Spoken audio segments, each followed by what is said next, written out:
The live TV, सच सबसे आगे।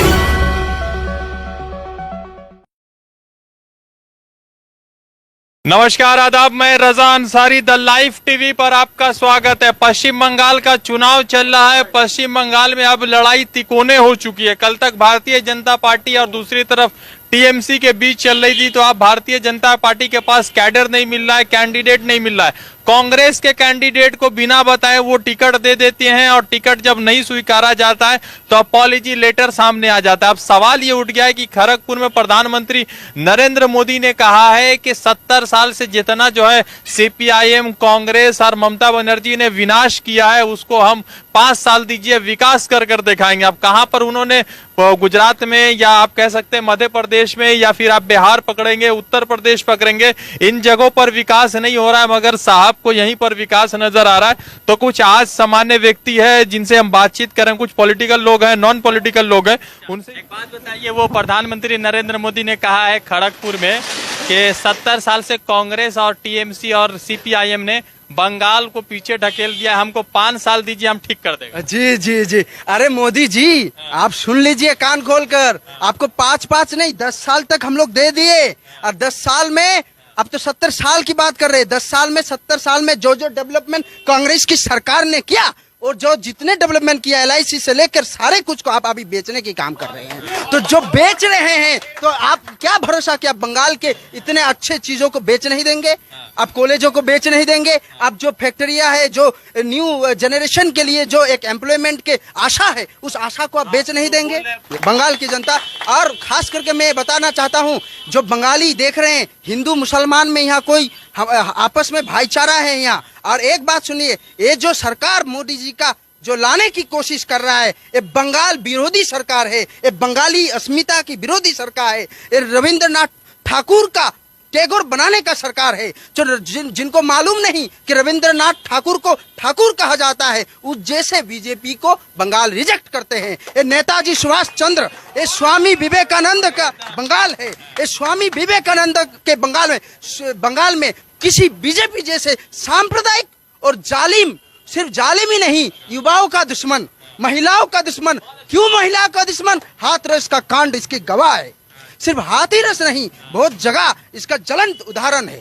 कह रहे हैं कि पश्चिम बंगाल की महिला सुरक्षित नहीं है, योगी आदित्यनाथ ने मालदा में कहा। हाँ, अरे योगी जी, उनसे आप सुन लीजिए कान खोलकर। पश्चिम बंगाल की महिलाओं को बाद में सुरक्षा दीजिएगा, क्योंकि यहाँ पश्चिम बंगाल रात 11, 12, 1 बजे तक महिलाएं घूमती है। लेकिन यूपी में जाके आप देख लीजिए हालत क्या है। आप अपने राज्य को देख लीजिए। जब अपने राज्य को संभाल नहीं पाते हैं, तो बंगाल में आके जुमलेबाजी करके आपको कोई फायदा नहीं है। और मालदा की सरजमीन को आप चाहते हैं कि हथिया ले, इतनी आसान बात नहीं है। बंगाली जो हिंदू मुसलमान है, ये आपको तहे दिल से रिजेक्ट करता है, दिल से रिजेक्ट करता है, एकदम दिल से नहीं मानता।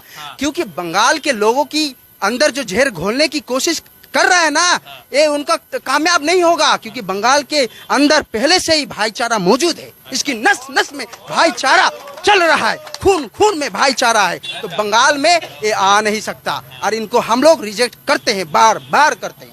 प्रधानमंत्री कह रहे हैं कि हमको मौका दे दीजिए, ठीक कर देंगे सब। हाँ, आपको मौका देंगे। आप एक मौका देंगे आपको प्रधानमंत्री। 2000 आने दीजिए, इसके बाद लोकसभा के इलेक्शन, और 24 की लोकसभा में आपको ऐसा मौका देंगे कि झोला उठा के भागना होगा। अच्छा, झोला उठा के भेजा? जी जी बिल्कुल, उनको भागना होगा। वो कहते हैं ना कि झोला उठा के चले जाएंगे, तो फकीर बन जाइए भाई। हम लोगों को फकीर मत कीजिए, जनता को फकीर मत कीजिए, बंगाल के युवाओं को फकीर मत कीजिए, महिलाओं को फकीर मत कीजिए। और इसको जो आप फकीर करना चाहते हैं, भारत वर्ष को, हिंदुस्तान को फकीर करना चाहता है, ये फकीर करने का जो आपका आशा है, होप है, ये कांग्रेस होने नहीं देगा और जनता होने नहीं देगा। कि मोदी जी के भी की जो ब्रिगेड है उसमें भीड़ हुआ, तो उसके भीड़ इतना हुआ कि उनके मिनिस्टर लोग जो है ना, वो कांग्रेस और सीपीआईएम का जो भीड़ है उसको कटिंग करके बीजेपी का दिखा रहा था। इतना भीड़ हुआ, जुमला था, no vote to BJP, no vote to BJP, we reject the BJP, because BJP एक जुमला पार्टी है। बीजेपी भारत ध्वंस करने का पार्टी है, भारत को बेचने पार्टी है। आके जब शुभेंदु अधिकारी ने ब्रिगेड के मैदान से जब कहा उन्होंने कि भाई इस बंगाल, ये जो बंगाल है, एक कंपनी आ चुका है यहाँ। ममता जी की सरकार को कहा उन्होंने कंपनी, तो क्या इस कंपनी को हटाना है, भाईपो और दीदी का कंपनी का हटाना है। तो मैं शुभेंदु अधिकारी को कहना चाहता हूँ, अरे भाई इसीलिए तुम बता रहे हो कि एक छोटी कंपनी को भगाने के लिए ईस्ट इंडिया जैसे बीजेपी जैसे बड़े कंपनी को लाया जा रहा है, बड़े कंपनी को लाया जा रहा है, तो छोटी कंपनी को पैसे से दे देंगे। ईस्ट इंडिया की तरह मैंने बताया, ईस्ट इंडिया बीजेपी जो है ना, ईस्ट इंडिया की तरह कंपनी है। ये कंपनी किसका है? ये अंबानी की है, ये अडानी की है। जितने जो पैसे वाले हैं, जो लोग भारत को अपने बाजार बनाकर इसको गुलाम बनाना चाहते हैं, इन लोगों की कंपनी, वो बड़ा कंपनी, कॉर्पोरेट कंपनी है, और उसमें वो पैसा जमा किया है। इस कंपनी के रुपीस से एमएलए को खरीद कर अपने सरकार बनाने का कोशिश करेगा, लेकिन ये बंगाल तहे दिल से रिजेक्ट करेंगे। मान लीजिए बीजेपी आपको अगर दे दिया तो सर कटा सकता हूं, लेकिन बीजेपी को वोट नहीं दे सकता, बीजेपी को सपोर्ट नहीं कर सकता। ये बंगाल के हम बंगाली हैं, बंगाली सर तो कटा सकता है, लेकिन बीजेपी के सामने सर झुका नहीं सकता। बीजेपी का लोग इतना बड़ा, हाँ, दिलीप घोष, सुनिए, दिलीप घोष की बात जो है ना, वो तो अपने पार्टी को, वो अपना आया, कोई गोबर गाय, कोई गौशाला के कुछ स्कूल में वो थे जहाँ खाकी हाफ चड्डी पहना जाता है, अभी फुल हो गया है, तो जी उससे ऐसा सीख मिला उनको कि उनको वहाँ सिखाया गया, वहाँ के जो गौशाला के मोहन भागवत जैसा साइंटिस्ट है ना, उनको सिखाया है गौ के दूध में सोना मिलता है, और गोबर से लपट दो तो ये बंगाल सोनार बांग्ला हो जाएगा। अरे समझ लो, सोनार बांग्ला कोई आसान बात नहीं, ये सोनार बांग्ला अब पहले से थे, अभी भी है, और आगे भी जोट की सरकार इसको सोनार बांग्ला बनाए। ये घोष बोले दुर्गा माँ के बारे में बहुत सारा जी, दिलीप घोष ने जो कहा है ना, ये बंगाल के की अस्मिता में हाथ रख दिया। अब जब देखिएगा कि यहाँ के लोग हिंदू मुसलमान मिलके मंडप बनाते हैं और उसमें दुर्गा माँ की पूजा होती है, दुर्गा माँ की ये होता है, तो जो दिलीप घोष ने, मतलब श्री राम जी को हम लोग सब श्रद्धा करते हैं श्री राम को, लेकिन श्री राम जी को अच्छा बनाने के लिए जो दुर्गा माँ का अपमान किया है, तो बंगाल के बंगाली हिंदू इसको कतई नहीं मानेगा, और इसको दिलीप घोष को उसकी सजा देगा कि आप किस तरह हमारी बंगाल के माता को, दुर्गा माँ को आप किस तरह अपमान करते हैं। इस अपमान का आपको वोट, एक वोट में जवाब दिया जाएगा।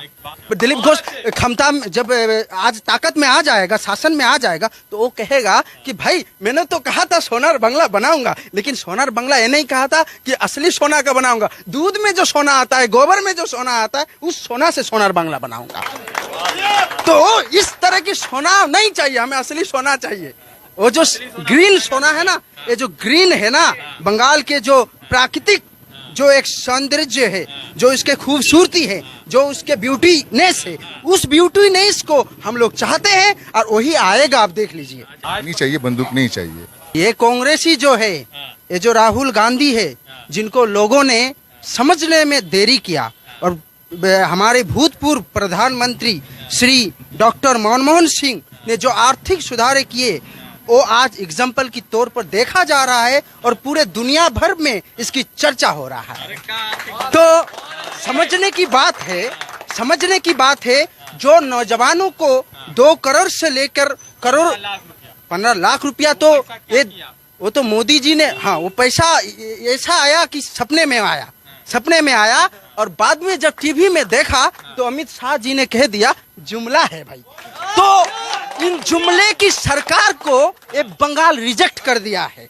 ये जो बंगाल है, ये शांतिपूर्ण लोगों को रखने को ये अपने सोच में रखते हैं, ये इंटेलेक्चुअल लोगों की है। शुभेंदु अधिकारी बंगाली नहीं, वो बंगाली है। कभी कभी बंगाल में एक घटना बहुत फेमस है, हमारे यहाँ जो सिराज उद्दौला था ना, ये बहुत बड़े बंगाली थे, तो इनके अंदर एक मीर जाफर निकल गया। तो ऐसे मीर जाफर निकलते हैं, उसको बंगाल की, अब मीर जाफर की समाधि को देख लीजिए, उसके मजार को जाके देख लीजिए, उसके समाधि को खंडर बन चुका है। तो इसी तरह जो बंगाल के मीर जाफर है, दिलीप घोष जैसे जो बंगला विरोधी सरकार को लाना चाहते हैं, इन मीर जाफरों की समाधि में इतिहास खंडर लिख देगा, और इसमें खंडर आ जाएगा। अमित शाह ने बोला ना पार्लियामेंट में कि जो पकौड़ा लगा रहा है वो भी एम्प्लॉयमेंट का। हाँ, ये बहुत अच्छा उन्होंने बात किया कि जो पकौड़ा लगा रहा है वो एम्प्लॉयमेंट, किस लिए? क्योंकि वो चाहते हैं कि नौकरी ना मिले। जो इंजीनियर बंगाल के घूम रहे हैं, इंजीनियर की पढ़ाई करके, जादवपुर से लेकर इतने सारे इंजीनियर प्राइवेट कॉलेजेस है, इन पे पढ़ाई करके जो इंजीनियर बनना चाहता है वो इंजीनियर ना बने, वो पकोड़ा तले। तो इस पकेरो जुमला और पकोड़े की सरकार को रिजेक्ट करता है बंगाल के जनता। कांग्रेस तो चलिए, तो सवाल ये उठ गया है कि 2 मई को सरकार किसकी बनेगी, मगर एक बड़ा सवाल ये है कि भारतीय जनता की पार्टी के पास कैंडिडेट नहीं है। जिनके पास कैंडिडेट नहीं है वो एमपी को उतार रहे विधानसभा के इलेक्शन में। अब मुझे डर ये लग रहा है कि अगर वो विधानसभा के इलेक्शन में जीत जाएंगे तो एमपी में रहेंगे या विधानसभा में बने रहेंगे, इस पर जो है थोड़ा सा मसला पैदा हो रहा है। मगर एक चीज तो जरूर है कि टीएमसी पार्टी और उस दूसरी तरफ जो है जो दूसरे अन्य पार्टी है उसका जिस तरह से रोड पर हवा या जिस तरह से मजबूत है, वहां पर भारतीय जनता पार्टी उस तरह से नहीं दिख रही है। और भारतीय जनता पार्टी के पास कैंडिडेट नहीं है। और कांग्रेस के कैंडिडेट को, जो पुरानी कांग्रेस की कैंडिडेट रही है, जो मतलब कांग्रेस के यहाँ के अध्यक्ष रहे, उनकी पत्नी को टिकट देने की कोशिश की गई थी, मगर पत्नी ने मुंह पर टिकट मार दिया, भारतीय जनता पार्टी के मुंह पर टिकट मार दिया। अब सवाल यह है कि 2021 का जो चुनाव है, लोकसभा 2024 का सेमीफाइनल होने वाला है, और जो यहाँ जीतेगा वही 2024 में दिल्ली में बैठेगा, ऐसा आप उम्मीद कर सकते हैं, अनुमान लगा सकते हैं। रज़ा अंसारी की रिपोर्ट, द लाइव टीवी के लिए जुड़ते दूसरे अपडेट के साथ शुक्रिया।